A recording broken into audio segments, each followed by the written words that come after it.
السلام علیکم ناظرین، ڈان اسپیشل میں آپ کا میزبان علی اکبر خان آپ کی خدمت میں حاضر ہے۔ ناظرین، آج ہم ایک ایسی شخصیت کا انٹرویو کرنے جا رہے ہیں جو کہ آپ سب جو ہے سننا چاہتے ہیں، اور ان کے پاس جو ہے ایک ذخیرہ، سیاسی ذخیرہ ہے۔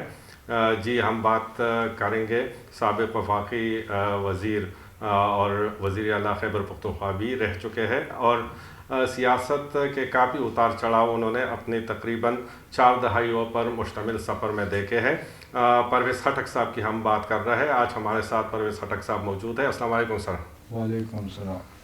خٹک صاحب، آج سے کچھ مہینے پہلے جب آپ نے پارٹی لانچ کی، یہاں پر ہم آپ کے ایک پریس کانفرنس کو کور کر رہے تھے، اور لوگوں نے آپ سے پوچھا، ہم نے بھی پوچھا کہ کیا دیکھتے ہیں آپ؟ اپنے آپ کو وزیر اعلیٰ دیکھتے ہیں، یا جو تحریک انصاف پارلیمنٹیرین ہے، جو نئی جماعت آپ نے قائم کی ہے، تو آگے اس کی پوزیشن یا مستقبل کیا ہے؟ تو آپ نے کہا تھا کہ یہ میں دورے کر کے، مختلف جگہوں میں کنونشنز کر کے، تو 2 مہینے بعد میں اس پوزیشن میں ہوں گا کہ آپ کو بتا سکوں۔ تو کیا مستقبل ہے تحریک انصاف پارلیمنٹیرین کا سر؟ دیکھیے، اس وقت آپ کو یاد ہی ہے کہ میں نے یہی کہا تھا کہ ابھی چونکہ ہم نے ایک ڈرائنگ روم میں پارٹی بنا لی ہے، ہمارے دوست اکٹھے ہو گئے اور پھر ہم پبلک کے پاس جا رہے ہیں، تو پچھلے تقریباً 1.5 مہینے سے میں ہر ضلع میں جا رہا ہوں۔ ابھی بہت سارے ضلع رہتے ہیں، تو وزٹ بھی ہو رہے ہیں، لوگ بھی شامل ہو رہے ہیں، الیکٹیبلز بھی آ رہے ہیں، تو انشاءاللہ مجھے اچھا مستقبل نظر آتا ہے۔ لیکن محنت کے بغیر کوئی کام نہیں ہوتا، ہم پوری محنت کر رہے ہیں دن رات کہ اس کو آگے لے کر جائیں، لوگوں کو اپنا میسیج دیں۔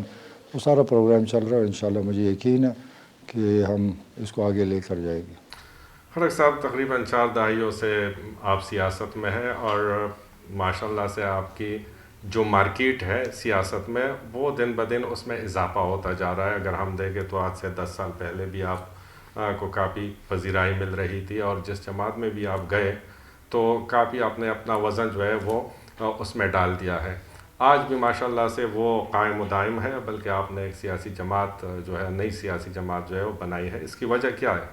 دیکھیے، اللہ کا شکر ہے، جب سے میں نے سیاست کی ہے اللہ نے بہت عزت دی ہے، وزارتیں ملی، وزیر اعلیٰ بنا، ڈیفنس منسٹر بنا۔ وہ سب سے بڑی بات ہے کہ لوگوں کا اعتماد بنا، کیونکہ میں کبھی زندگی میں کسی جھوٹا وعدہ نہیں کیا، اور کمٹمنٹ پہ پورا کوشش کرتا ہوں کہ اتروں۔ جماعت اس لیے بنائی کہ میں نے جب یہ حالات خراب ہوئے تو ہم چند دوست ملے، فیصلہ کیا کہ ہم نے کرنا کیا ہے، یا سیاست کرنی ہے یا آگے کسی کے ساتھ جانا ہے۔ سب دوستوں کا یہی تھا کہ ہم نے کسی پارٹی میں نہیں جانا، کہ ان کی جو کارکردگی ہے اس پر وہ پورا نہیں اترتے۔ تو ہم نے سوچا ہم خود محنت کرتے ہیں، پارٹیوں کے ساتھ آگے لے کے جاتے ہیں، دن رات کام کرتے ہیں، پھر جب الیکشن ہوتے ہیں اس کے بعد وہ جو منشور یا کمٹمنٹ ہے اس پہ عمل نہیں ہوتا۔ تو میں نے سوچا ان سے زیادہ تو ہم بہتر کام کر سکتے ہیں۔ میں نے عملی طور پر صوبہ چلایا یا ریفارمز کیے، گڈ گورننس دی، بہترین حکومت چلی، جس کی وجہ سے ہم دوبارہ الیکشن ڈبل ووٹوں سے جیتے، جو اس صوبے کی تاریخ ہے۔ تو مجھے یقین ہے کہ انشاءاللہ ہم ایمانداری سے آئے، ارادہ صحیح ہے، نیت صاف ہے، اور ہم محنت کریں گے انشاءاللہ، اور لوگوں کے دل میں یہ بات بٹھائیں گے کہ ہم اس صوبے کی ترقی کے لیے آئے ہیں، ہم یہاں کام کرنا چاہتے ہیں، پہلے بھی کیا ہے اور اس کو آگے بڑھانا ہے۔ تو مجھے یقین ہے کہ ہمارے صوبے کے لوگ مجھے جانتے بھی ہے، میرا سب کچھ ان کو پتہ ہے، میری پچھلی تاریخ سب کو پتہ ہے، تو ہم ڈیلیور کرنے آئے ہیں اور ہم خدمت کے لیے ہیں۔ سر، اس میں کوئی شک نہیں ہے، تحریک انصاف کو انٹروڈیوس آپ نے کیا یہاں پر خیبر پختونخوا میں، اور پھر جو ہے پذیرائی یہاں سے ملی، آپ وزیر اعلیٰ رہے، اور اسی مدت میں آپ نے بڑا کام کیا، جس کی وجہ سے پارٹی جو ہے وہ مرکزی لیول پر بھی اس میں آئی۔ لیکن سر، تنقید یہ کی جا رہی ہے کہ جو باتیں آج آپ کر رہے ہیں عمران خان کے بارے میں یا تحریک انصاف کے بارے میں، وہ اس وقت آپ نے کیوں نہیں کی جب آپ اسی جماعت میں تھے؟ دیکھیے، میں عمران خان پہ ڈائریکٹ کوئی بات نہیں کرتا، میں پارٹی کی پالیسیز کی بات کرتا ہوں۔ ہمیں یہ بتایا گیا تھا کہ پاکستان ترقی کرے گا، نیا پاکستان بنے گا، انڈسٹری آئے گی، لوگوں کو روزگار ملے گا، عدالتوں میں انصاف ہوگا۔ تو یہ اگر آپ سمجھتے، میں نے اس وقت بات نہیں کہ میں نے بہت بولا، میں تنقید بھی کی، میں نے بحث بھی کیا، اور میں نے ریکویسٹ کئی دفعہ کیا کہ جو کچھ ہم نے صوبے میں ریفارمز کیے پنجاب میں امپلیمنٹ کریں، پولیس ٹھیک کریں، ایجوکیشن ٹھیک کریں، لوگوں کو ان کے گھر جا کے ان کو جو مسئلے ہیں اس کو حل کریں۔ تو کوئی ریفارمز میں نہیں دیکھے۔ اس پر کئی دفعہ عمران خان سے بات ہوئی کہ آپ پولیس میں ریفارم کریں، آپ ہیلتھ میں کریں، پٹواری ٹھیک کریں، رشوت ٹھیک کریں، لیکن مجھے وہاں نظر کچھ نہیں آیا. تو یہی سوچ کر مجھے بڑا دکھ ہوا اور کئی بہت بحث ہوئے اس ملک کے. مجھے یاد ہے کئی جگہوں پہ آپ اجلاس چھوڑ کے بھی گئے، خبریں مطلب اس طرح کی چلتی تھی کہ پرویز خٹک صاحب جو ہے آج اجلاس چھوڑ کے گئے، تو شاید وہ یہی وجہ تھی. کئی ایسے مسئلے آتے تھے جس پر میں اپوز کرتا تھا، اور میں کبھی بھی عمران خان نے مجھے کوئی سخت جواب نہیں دیا. ان کو پتہ تھا کہ میں بات ٹھیک کرتا ہوں، اور مجھے پتہ تھا کہ عمل اس پہ نہیں ہونا، کیونکہ وہ ہر چیز پہ ہاں کہہ دیتے ہیں لیکن عملاً مجھے پریکٹیکل نظر نہیں آتا. بڑا دکھ ہوتا تھا کیبنٹ میں کہ کئی فیصلے ہم 2 سال پہلے کیبنٹ میں آیا ہوتا ہے وہ دوبارہ زیرو سے شروع ہو جاتا تھا، کیونکہ ریکارڈ ہی نہیں ہوتا تھا. بس ایک چل سو چل والی بات تھی، جیسے پہلے حکومتیں تھیں وہی چل رہا تھا. اکانومی بہتر نہیں ہوئی، ہمیں بتایا گیا تھا کہ ڈالرز آئیں گے، یہاں جابز آئیں گے، لوگ باہر سے نوکریاں لینے آئیں گے، لیکن وہ کچھ بھی نہیں دیکھا. تو میں ان کو بتانا چاہتا ہوں کہ یہ سب جتنے آتے ہیں پروگرام تو زبردست دیتے ہیں، پاکستان کو پتہ نہیں کہاں سے پہنچائیں گے، اور 75 سال سے یہ ڈرامہ اس ملک میں ہو رہا ہے. تو میں اپنے عوام کو کہنا چاہتا ہوں اگر آپ کو نظر آتا ہے کہ یہ ڈیلیور کرتا ہے تو پھر ساتھ دیں. اگر آپ کو میں نظر نہیں آتا کہ میں ڈیلیور نہیں کر سکتا تو نہ دیں. لیکن اتنے آنکھیں بند کر کے کان بند کر کے آپ ووٹ ڈالتے ہیں، پھر ہم پچھتاتے ہیں اور کہتے ہیں کہ یہ چور ہے یا یہ کام کرنے والا نہیں ہے. یہ غلطی ہماری عوام کی ہے کہ اس کو بہترین لوگوں کو آگے لانا چاہیے. خالق صاحب وہ چیئرمین تھے پارٹی کے، اس کے علاوہ آپ کے کافی عرصے سے وہ دوست تھے، سیاست سے آگے بھی اور سیاست میں بھی ایک دوستی تھے آپ کے ساتھ. آج کل جو ان کے ساتھ ہو رہا ہے یا جو بھگت رہا ہے، تو آپ نے کبھی کوشش نہیں کی میڈیشن کی کہ کوئی میڈیشن ایسی کی جائے کہ جس سے ان کو ان حالات سے بچایا جا سکے، نکالا جا سکے؟ دیکھیں ہم نے بہت کوشش کی. ہم نے جب ہماری حکومت ٹوٹی اس کے بعد ہمیں 3 موقع ملے کہ الیکشن ہو جائے، اور کمٹمنٹ ہو گئی تھی، لیکن لگ ایسے رہا تھا کہ عمران خان الیکشن نہیں چاہتا تھا. اور اتنے آسان شرائط کے ہمیں کچھ نہیں کرنا پڑتا، معمولی بات پہ وہ تیار تھے کہ دوبارہ الیکشن ہو جائے.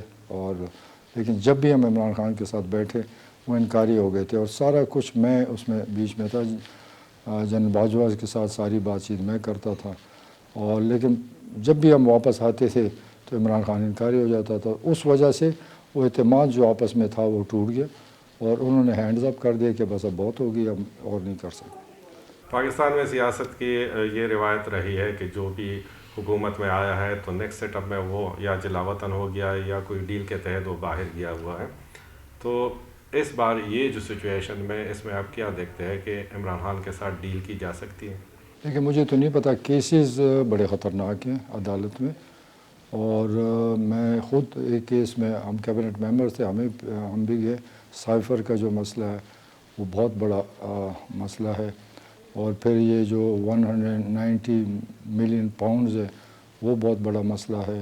اس طرح 2-3 اور کیسز ہیں جو بڑی مشکلات پیدا کری. ابھی عدالتوں پر ہے، عدالت کیا فیصلہ کرتی ہے. اور یہ جو کیبنٹ میں پیش کیا گیا سائفر کو، اور یہ جو 1 ملین پاؤنڈز ہے، ہمیں بالکل نہیں بتایا گیا کہ یہ پیسے، ہمیں تو یہ بتایا گیا کہ پیسے آ رہے ہیں حکومت پاکستان کو، اور یہ ہم خوشی سے ہم نے اس کو قبول کیا. اگلے دن پتہ چلے پیسے تو کسی اور کے اکاؤنٹ میں چلے گئے. تو حکومت پاکستان کا پیسہ، اگر میں حکومت کا پیسہ اٹھا کے آپ کے اکاؤنٹ میں ڈال دوں تو کیا خیال ہے کہ یہ چھوٹی بات ہے، اور پیسہ بھی کم نہیں ہے، 190 ملین پاؤنڈز ہے. تو یہ بڑا خطرناک کیس ہے. اس طرح 2-3 کیسز ہیں جو مجھے بڑے خطرناک لگتے ہیں، اور باقی فیصلہ عدالت کا. سر یہ خیبر پختونخوا میں خاص کر تحریک انصاف کا ووٹ بینک ایک ہے یا تھا، جو کہ آگے الیکشن میں بھی آپ لوگ کنفرنٹ کریں گے. اس کے لیے کیا اسٹریٹجی ہے آپ لوگوں کے پاس، اور کیا دیکھتے ہیں آپ کے مطلب جو ہے تحریک انصاف یا عمران خان کا جو فہم تھا وہ کس طرح اس کو کنٹرول کیا جا سکتا ہے؟ آپ لوگوں کے پاس کیا اسٹریٹجی ہے؟ کیونکہ ساری نظریں جو ہے وہ آپ پہ ہے، آپ کی جماعت پہ ہے کہ آپ ان کا مقابلہ کریں گے. دیکھیں ایسے ہے کہ 2010 تک تحریک انصاف کا کوئی خاص نام و نشان نہیں تھا. جب لاہور میں خان صاحب کا جلسہ ہوا، لوگ اٹریکٹ ہوئے، ہم سارے کہ ایک لیڈر آیا اور نیا پاکستان بنا رہے ہیں. یہ جو اس صوبے میں پارٹی بنی، اس میں جو آپ ایم این ایز اور M P Es P T I کے دیکھ رہے تھے، یہ سب 60% لوگوں کو میں نے پارٹی میں شامل کیا. وہ زیادہ الیکٹیبلز تھے، اور جو الیکٹیبل ہوتا ہے وہ آزاد بھی لڑتا ہے اور اس کا اپنا ووٹ ہوتا ہے. تو وہ اگر وہ مائنس ہوتا جائے تو ضروری ہے کہ تحریک انصاف پہ اثر پڑے گا. جیسے میں نوشہرہ میں تھا، سب لوگوں کو میں نے تحریک انصاف میں شامل کیا، تو ہم گئے تو ہمارے ساتھ ہمارے ساتھی بھی گئے. اسی طرح ہر ضلع میں جو میرے ساتھ تگڑے لوگ آ رہے ہیں, وہ لوگ میرے ساتھ آ رہے ہیں جو ان کا اپنا ووٹ ہے, جو مقابلہ خود کر سکتے ہیں. تو یہ لوگ جب یہ ایڈیشن ہوئی تھی تحریک انصاف میں, اور یہ جب سبٹریکشن شروع ہو جائے گی, کم ہوتا جائے گا, تو بڑا اثر پڑے گا. کسی کو غلط فہمی نہیں ہونی چاہیے, کیونکہ یہ تحریک انصاف انہی لوگوں نے بنائی ہے, اور یہ لوگ جب ساتھ چھوڑیں گے تو پھر قصہ آدھا رہ جائے گا. ناظرین, پرویز خٹک صاحب کے ساتھ دلچسپ سیاسی گفتگو جاری ہے. یہ گفتگو جاری رکھیں گے, لیکن لیتے ہیں ایک بریک.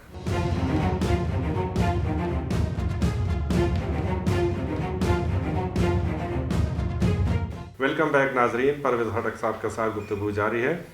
سر, یہ بتائیے گا, الیکشن کا اعلان ہو گیا ہے, جو کہ ایک غیر یقینی صورتحال تھی کہ الیکشن ہو جائیں گے یا اعلان ہو جائے گا یا نہیں. یہاں پر برفباری ہوئی ہے اس مہینے میں, اور ہمارے جو پہاڑی علاقے ہیں وہاں پر ووٹ ڈالنا بڑا مشکل ہو جاتا ہے.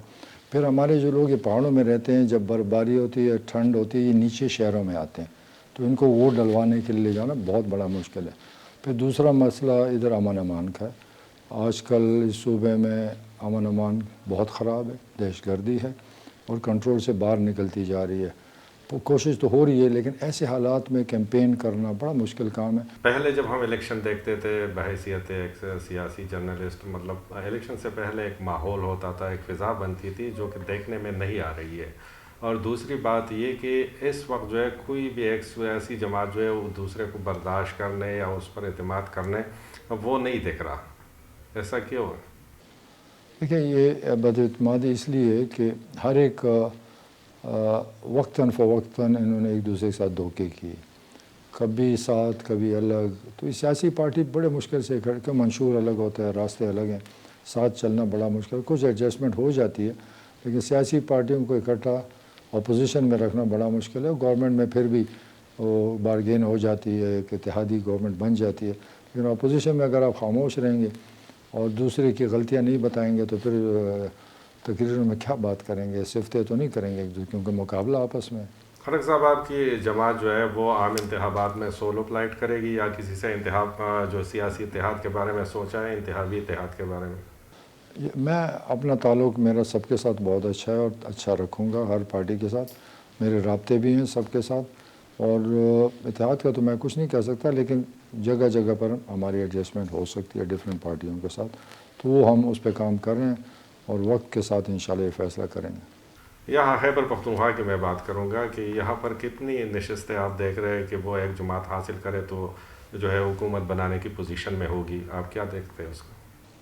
ویسے تو کم سے کم 70 سیٹیں چاہیے, اور ایسا نظر تو نہیں آتا کہ کوئی 70 سیٹیں لے جائے.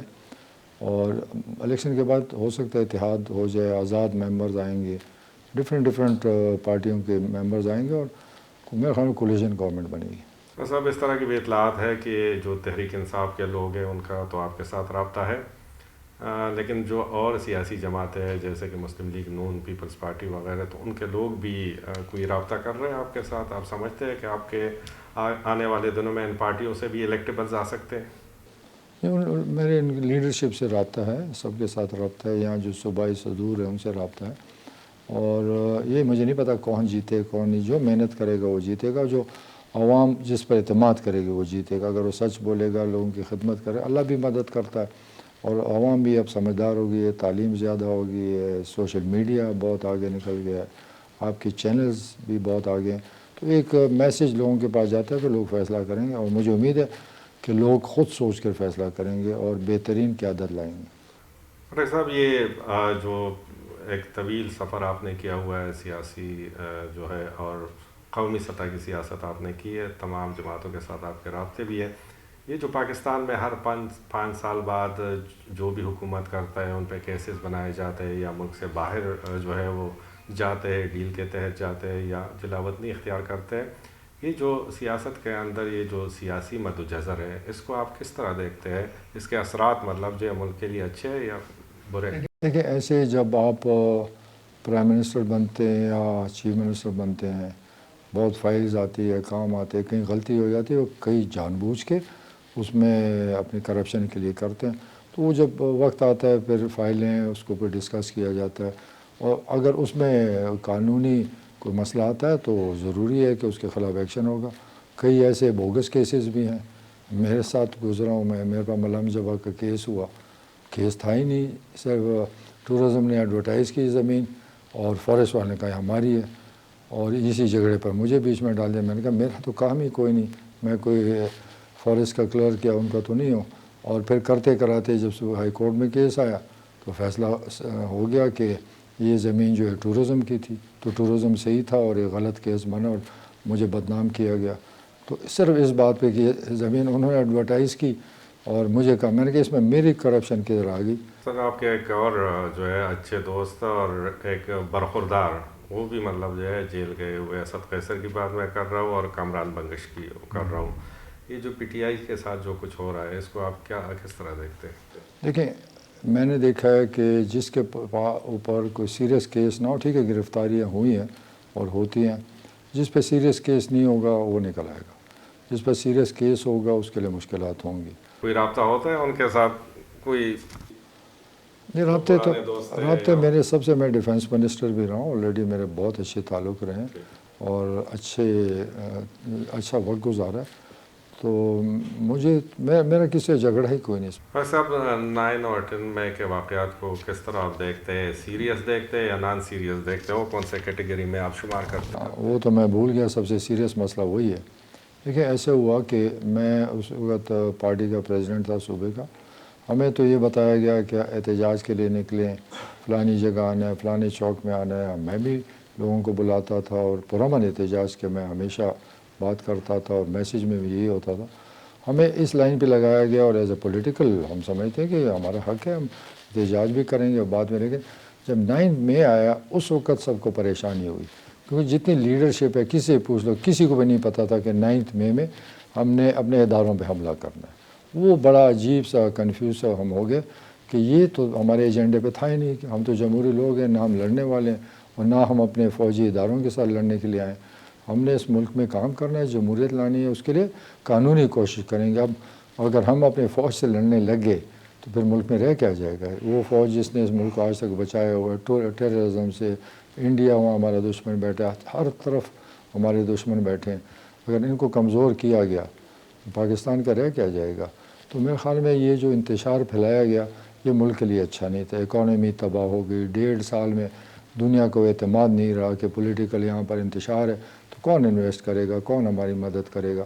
تو عمران خان چاہتا تھا کہ انتشار ہو تاکہ حکومت کامیاب ہو. یہ جو مہنگائی ہے اس کے اور بھی بڑی وجہ ہیں. سر آج بھی عوام جو ہے وہ یہی کہہ رہی ہے کہ عمران خان کے دور میں مطلب یہ ارزانی تھی, مہنگائی اتنی نہیں تھی. اس کو کس طرح آپ دیکھتے ہیں؟ دیکھیں یہ جو مہنگائی ہے ساری دنیا میں آئی ہے, یہ کوئی خالی پاکستانی, اگر آپ انگلینڈ جائیں, یورپ جائیں, امریکہ جائیں, وہاں بھی یہ برا حال ہے. یہ انٹرنیشنلی ایک ہائپ آ گیا. اور دوسرا مہنگائی کی وجہ صرف قرضے ہیں.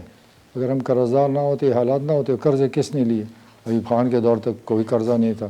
جب یہ سیاسی لوگ آئے انہوں نے قرضے لیتے رہے عیاشی کرتے رہے. اب جب قرضوں کے واپسی کا وقت آ گیا 15-20 سال سے, تو جب واپسی ہمارے پاس پیسے ہی نہیں ہیں تو قرضہ لینے کے لیے اور قرضہ لیتے ہیں, اس پر سود دیتے ہیں. پھر جو قرض دیتا ہے وہ شرائط لگاتا ہے کہ بھئی آپ نے پیٹرول مہنگا کرنا ہے, آپ نے گیس مہنگا کرنا ہے, آپ نے بجلی مہنگی کرنی ہے, آپ نے ٹیکسز لگانے.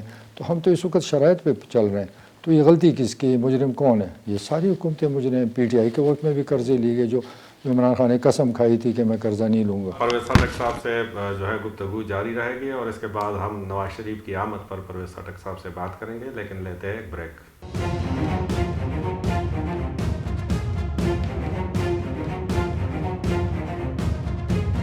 ویلکم بیک ناظرین.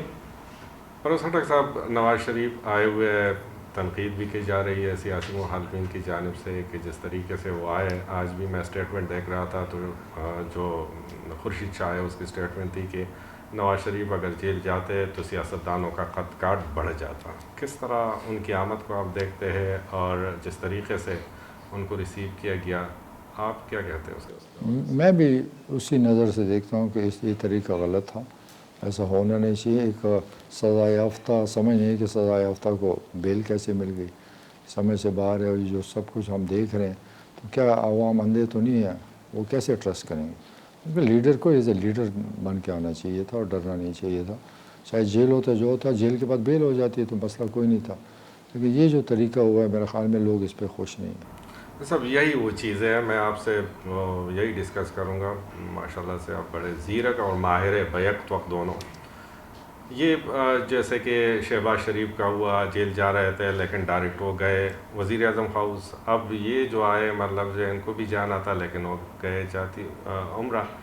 یہ چیزیں جو ہے یہ وقت سے پہلے پتہ چلنا کہ جی مطلب یہ پارٹی جو ہے وہ حکومت میں آ رہی ہے، یہ کہاں سے، یہ معاملہ کہاں سے ہوتا ہے؟ اور اس کے نتیجے میں جو الیکشن آپ لوگ کریں گے تو وہ فری اینڈ فیئر ہوں گے؟ دیکھیے اس ملک میں جو ہوتا رہا ہے سب کو پتہ ہے. آپ کو پتہ ہے زرداری جیل سے سیدھا نکل کے صدر بنا. بڑے بڑے تماشے ہوئے ہیں. میرے خیال میں سب کی رائے ہے کہ اس ملک میں صحیح جمہوریت ہونی چاہیے، لوگوں کا اختیار ہونا چاہیے، فیصلے خود کرنے چاہیے.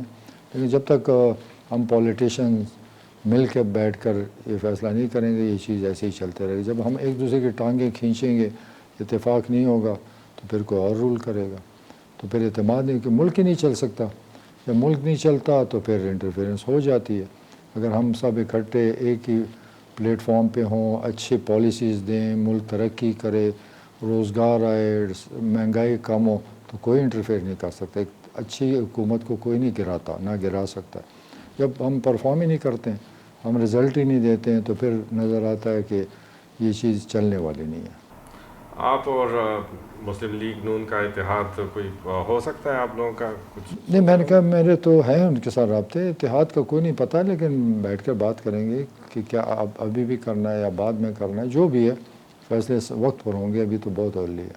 خٹک صاحب، اپنی سیاسی بصیرت سے آپ سے سوال پوچھنا چاہ رہا ہوں کہ آپ کس قدر سیاست میں اسٹیبلشمنٹ کے مداخلت کے حق میں ہیں؟ یہ اسٹیبلشمنٹ اس ملک کی آج اگر آپ کہیں کہ اسٹیبلشمنٹ میں سب سے اس کو کاٹ دو، یہ نہیں ہوگا. اسٹیبلشمنٹ اور یہ ہماری حکومتیں یہ اکٹھی چلتی ہیں، اور اسٹیبلشمنٹ کو چاہیے کہ پرائم منسٹر کے انڈر کام کرے اور انڈرسٹینڈنگ ہو. اگر انڈرسٹینڈنگ آپس میں نہیں ہو، تعلق ٹھیک نہ ہو، تو بہت مشکلات پیدا ہوں گی. تو میرا تو یہ ہے کہ جو بھی وزیر اعظم بنے اس کو اچھا تعلق رکھنا چاہیے. وہ کبھی کوئی انٹرفیئر نہیں کرتا. جب آپ تعلق میں آپ اس کو خراب کرتے ہو تو پھر ڈیفینیٹلی طاقتور آتا ہے. پھر محمود خان کے ساتھ آپ کی کیمسٹری کیسی ہے؟ دونوں سابق وزرائے اعلیٰ رہے ہیں اور صوبے کو دونوں نے دیکھا ہوا ہے. ان کے ساتھ انڈرسٹینڈنگ کیسی ہے آپ دونوں کی جو کیمسٹری ہے؟ نہیں، میں اور وہ بڑے کمفرٹیبل ہیں دونوں. وہ وزیر اعلیٰ رہا ہے، اس وقت بھی میں اس کو سپورٹ کرتا رہا ہوں. اس کے بعد ہم اکٹھے ہوئے ہیں، ہم ایک ہی قدم پہ جا رہے ہیں. اور کوئی اتنی اچھی میرا خیال تعلق بہت کم کہیں ہوگا. ہم لوگ، میرا بھائی ہے چھوٹا، اور ہم مل کے کام کر رہے ہیں. سر، پاکستان تحریک انصاف پارلیمنٹیرین کی پالیسی جو ہے وہ آج کل پاک افغان جو ریلیشنز چل رہے ہیں اور جو خاص کر مہاجرین کا جو فیصلہ ہے اس پہ ان کی پالیسی، آپ کی جماعت کی پالیسی کیسی ہے؟ کس طرح دیکھتے ہیں آپ؟ دیکھیں، ہماری تو پالیسی یہ ہے کہ سب نیبرس کے ساتھ اچھے تعلق رکھنے چاہیے، لیکن اپنے آپ کو نیچے نہیں گرانا چاہیے. اپنے اصولوں پر سب کے ساتھ تعلق رکھنے چاہیے.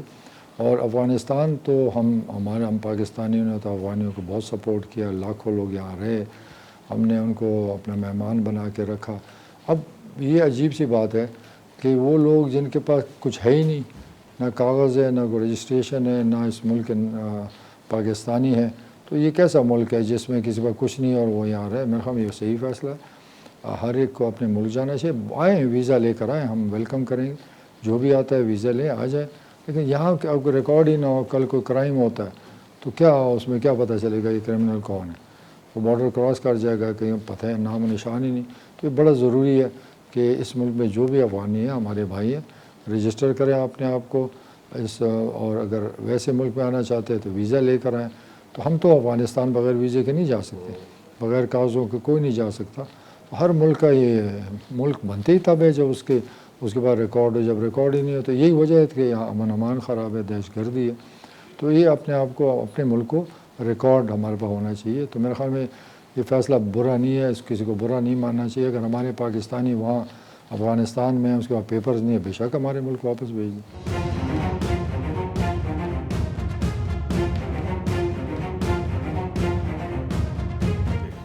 خٹک صاحب، ہمارے جو ملک میں، اور یہ بھی آپ لوگوں نے یہ روایت جو ہے وہ ڈالی ہے کہ بڑے بڑے جلسے ہو اور اسی سے اندازہ ہوتا ہے کہ مطلب جو ہے ان کے پاس جو ہے اسٹرینتھ کتنی ہے. اب تک ناران والے جلسے کے علاوہ اچھا پاور شو تھا آپ لوگوں کا، اس کے بعد کوئی بڑا ایسا پاور شو ہم نے نہیں دیکھا، اس کی وجہ کیا ہے؟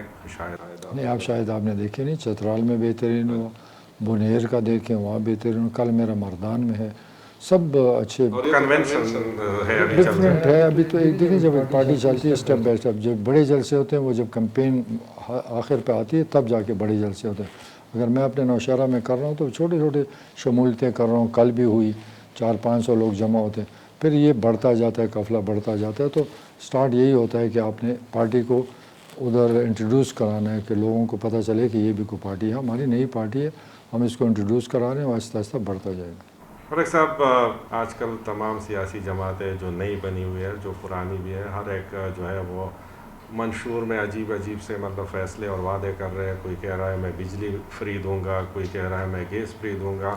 آپ کا منشور کیا ہے؟ کیا ایسا آپ کے پاس ہے کہ آپ عوام کو متوجہ کر سکیں؟ دیکھیں، اس ملک کے یہ حالات نہیں ہے کہ کوئی یہ جو منشور دیتے ہیں یہ جھوٹا منشور ہے کہ فری دے دوں گا. فری کوئی نہیں دے سکتا. ملک کے پاس تنخواہوں کے پیسے نہیں، ہمارے صوبہ اس وقت تنخواہ نہیں پوری کر سکتا تو کون بجلی کیسے فری دے سکتا ہے؟ فیڈرل میں بھی یہ حال ہے، ہمارے پاس ڈالر نہیں ہے. اور ہم اصل میں اس ملک میں جو آئی پی پیز آئی ہے نا، تباہی اس نے کر دی، کیونکہ ہمارے پاس بجلی کی کمی نہیں ہے لیکن ہمارے پاس پیسہ ہی نہیں ہے کہ ان کو دیں. ان کے ساتھ عجیب ایگریمنٹ ہوا ہے، اگر وہ بند بھی کارخانے رہیں تو ان کو پیمنٹ دیتے جائیں گے. اگر اس کے 50% ہم استعمال کرتے ہیں تو باقی 50 کے بھی پیسے دینے پڑتے ہیں. جب تک اس عذاب سے نہیں بچیں گے تو یہ قیمتیں بھی بڑھیں گی. اور پھر اس ملک میں مسئلہ یہ ہے کہ چوری بہت ہے.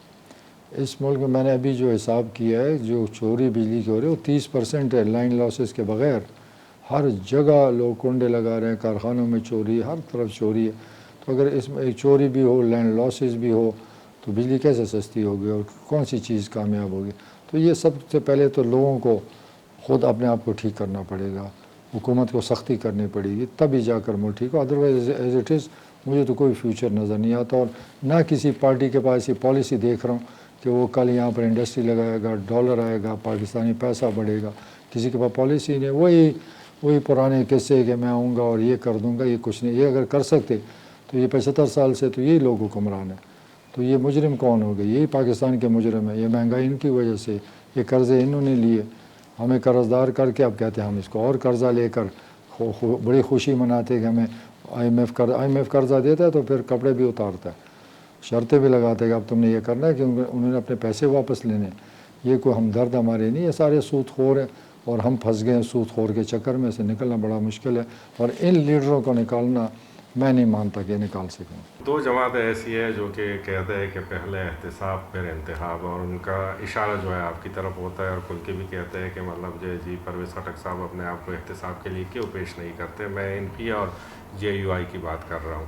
تو کیا آپ نے اپنے آپ کو پیش کرنا؟ میں کون سا چھپاؤں؟ میں اس ملک میں رہ رہا ہوں، میرے پاس کوئی کیس ہی نہیں ہے. ایک بی آر ٹی کا ڈرامہ بنایا ہوا جیسے ملم جبہ کا تھا. مجھے کوئی ثابت کرے اس میں کہاں کرپشن تھی. مجھے ایک نوٹس آیا، میں نیب کو پیش ہو رہا ہوں، مجھے نوٹس آیا وہ ساری ٹیکنیکل سوالات کہ یہ نقشہ کیوں لیٹ ہو گیا، یہ روڈ ادھر سے کیوں بنی، یہ اوپر کیوں بنی، اس میں میرا کیا تعلق ہے؟ دیکھیں، بی آر ٹی جو ہے وہ اس کا ایشین بینک کا پروجیکٹ ہے. انہوں نے ٹینڈر کیے، کنسلٹنٹ انہوں نے ہائر کیے، پیمنٹ وہ کرتے ہیں. ہمارا کوئی دور تک واسطہ نہیں ہے کہ نہ پیمنٹ میں نہ بل پاس کرنے میں. صرف جو پی ڈی اے کا جو ڈی جی ہوتا ہے اس کے بعد ایک فائنل چیک آتا ہے، وہ صرف دستخط کا. باقی سارا ان کا بڑا زبردست سسٹم ہے، ان کے اپنے زبردست کنسلٹنٹ ہیں. تو مجھے سمجھ نہیں آ رہی ان لوگوں تو بدنام کرنے کو آگے دکھا دے کہ اس میں ٹھیکیدار کو لے آئے کہ وہ ایسا ٹھیکیدار ہے، وہ چیختا ہے کہ میرا واحد پروجیکٹ ہے کہ میرے سے دفتروں میں کسی نے رشوت نہیں لی. اس وقت ہم نے بھی بڑی تنقید کی جب آپ گورنمنٹ میں تھے اسی پروجیکٹ پہ اس پہ، لیکن یہ بھی سچ ہے کہ آج عوام کو اس کی وجہ سے کافی سہولتیں میسر ہیں. ان لوگوں کو ایک تو الزام لگانے پر شرم آنی چاہیے. میرا سارا ریکارڈ ہے، میں جائیدادیں بیچ کر سیاست کر رہا ہوں، ابھی بھی میں اپنی زمینیں بیچ کر سیاست کر رہا ہوں. اور بی آر ٹی اتنا اچھا پروجیکٹ، پاکستان میں جتنے یہ بی آر ٹیز ہیں وہاں آج 80,000 سے ایوریج نہیں بڑھا اس میں جو لوگ ٹریول کرتے ہیں.